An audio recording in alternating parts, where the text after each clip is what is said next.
Kami saya kebetulan Ketua Asosiasi Dinas ini mengucapkan terima kasih sekali atas perhatian Pak Anies yang sudah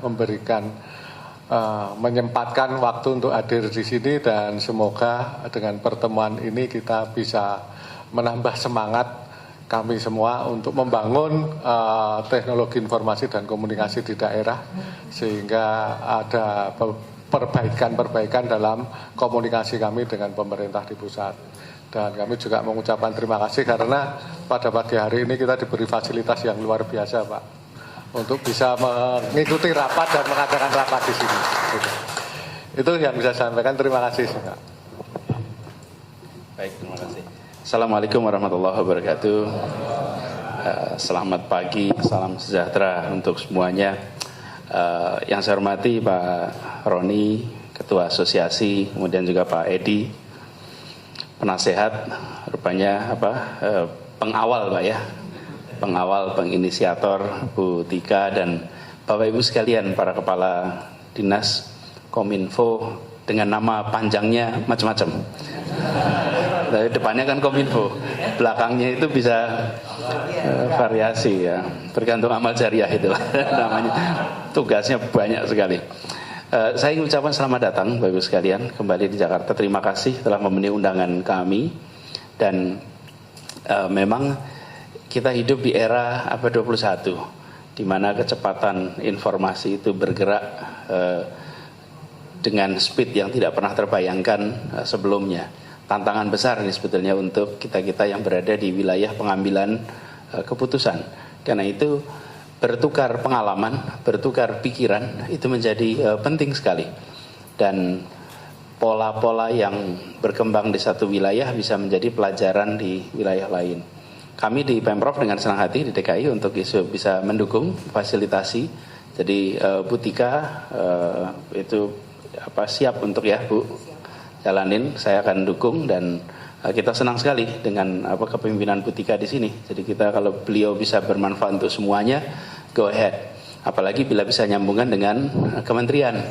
Selama kementeriannya masih di Jakarta, Bapak Ibu. Nanti kalau sudah pindah Kalimantan Timur, yang Kalimantan Timur aja tuh nanti jadi penghubung gitu. Kalau di sini kan masih cuma 500 meter gitu ya. Kalau nanti udah di sana agak jauh nanti Bu Tika. Tapi itu masih panjang nanti waktunya. Tapi sekarang silakan Bu Tika nanti bantu, dukung. Dan Bapak Ibu sekalian, satu hal yang terasa sekali adalah desentralisasi produsen informasi. Itu sangat menonjol. Siapa sih yang bisa menjadi produsen informasi hari ini? Ini ada 1, 2, 3, 4, 5, 6, 7. Itu lagi memproduksi informasi, Bapak Ibu.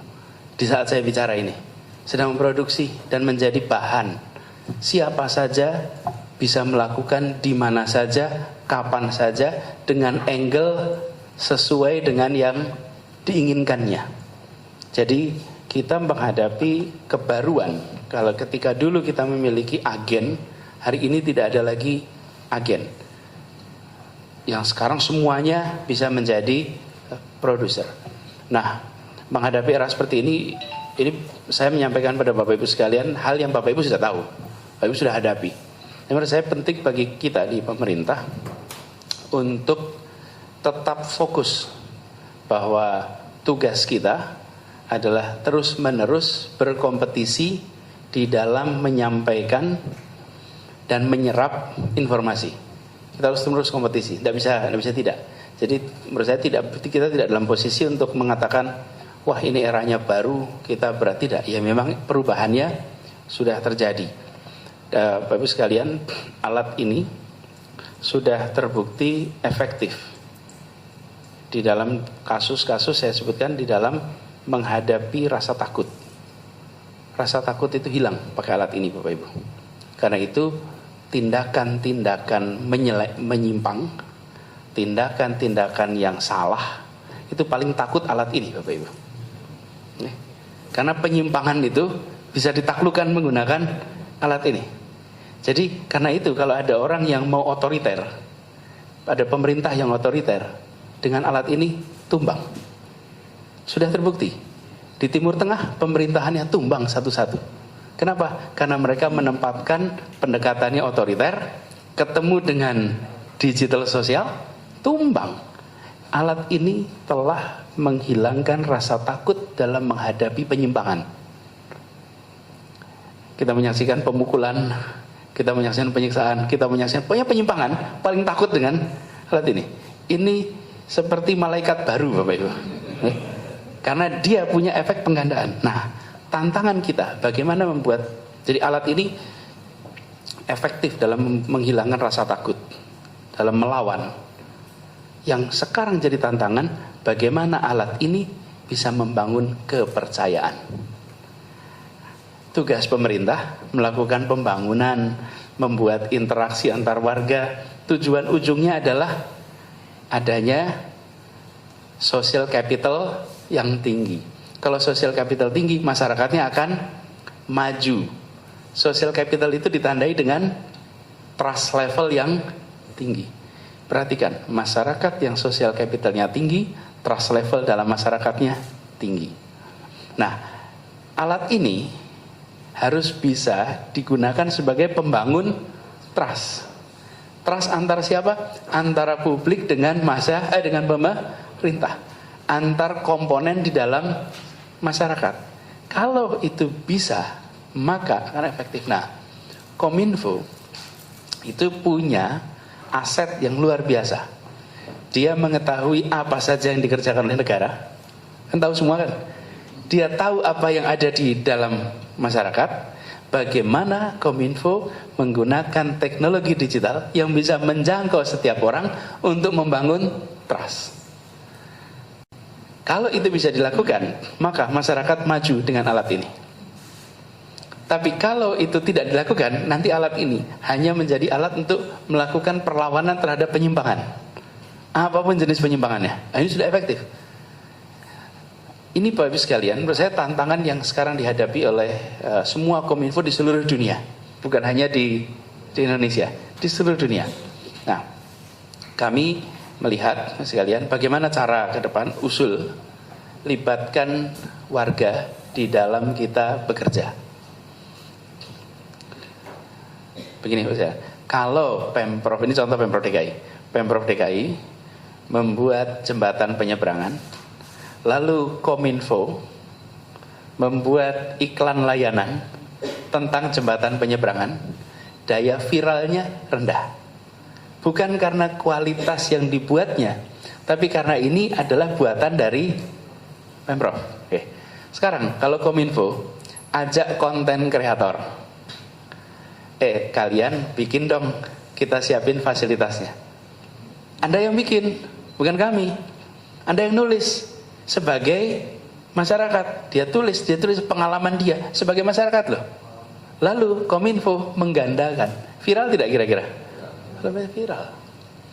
Jadi sekarang kita sudah harus menggeser perannya dari dulu kita sebagai produsen, sekarang kita harus menjadi kolaborator. Lalu masyarakat diajak sebagai co-kreator. Mereka yang menjadi kreator, kita kolaborator, kita gandakan. Kenapa? Karena itu akan punya level kredibilitas yang lebih tinggi di mata masyarakat. Ini menurut saya harus kita dorong untuk terobosan-terobosan pemerintah lebih sering digaungkan justru oleh warga sendiri, bukan oleh kami yang dari pemerintah saja. Kita punya loudspeaker besar, tapi daya tularnya relatif rendah. Nah, ini Bapak sekalian, kita harus saya menggarisbawahi di Jakarta, kita pendekatan harus gerakan. Sesuatu itu harus bisa punya efek tular. Ini pertanyaan saja. Kenapa kalau kita terima sebuah WA, dibaca, terus di forward? Sering ngalamin itu ya? Terharu forward, tertawa forward, ya kan? Kemudian tersentuh forward. Kenapa ya kita melakukan forward itu?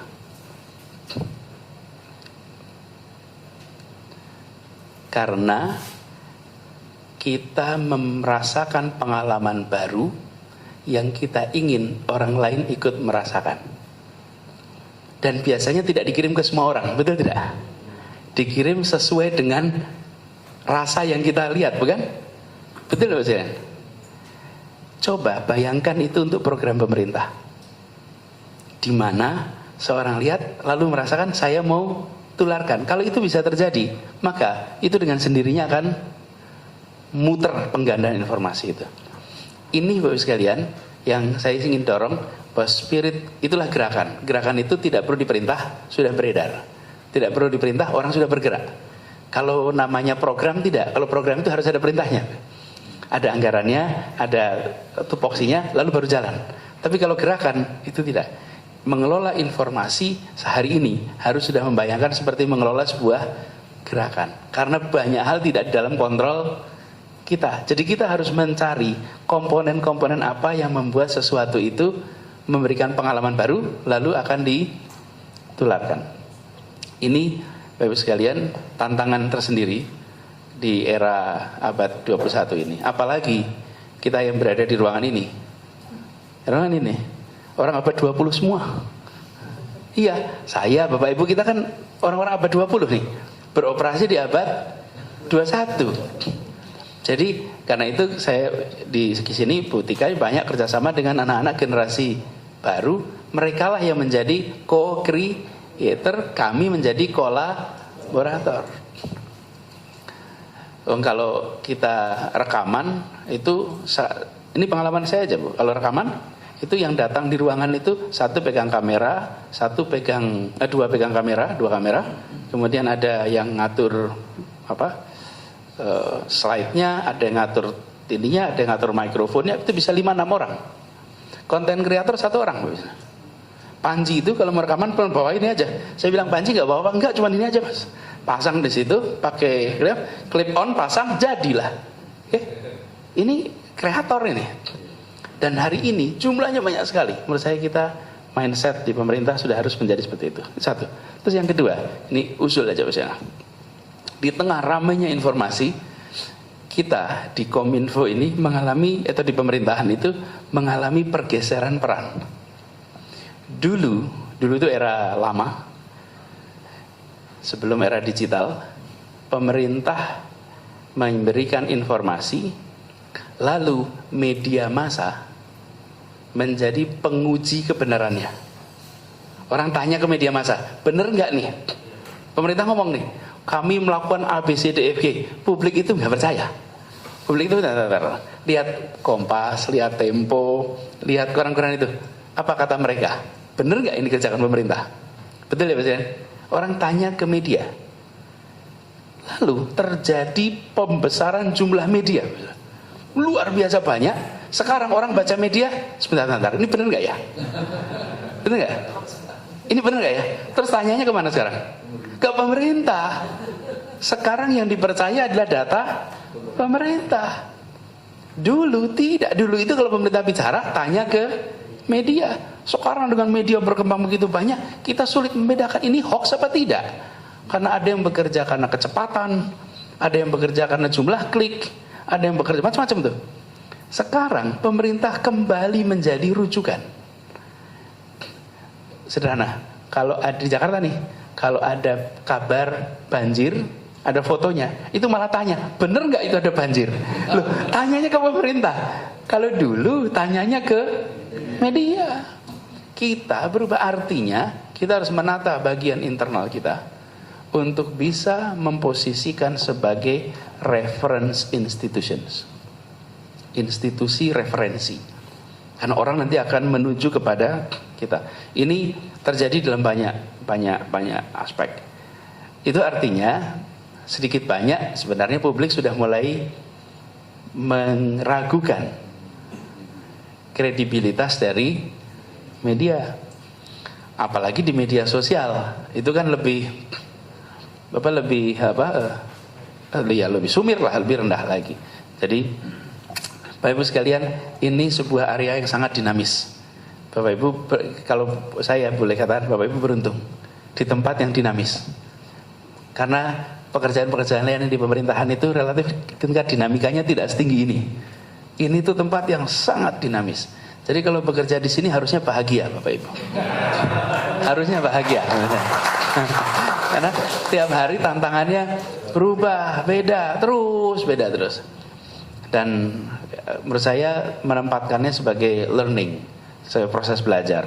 Harus belajar jadi terus menerus. Karena itu mudah-mudahan ini asosiasi bisa menjadi fasilitator untuk tukar menukar pengalaman itu. Nah, dari sisi kami di Jakarta dengan senang hati kita ikut mensupport.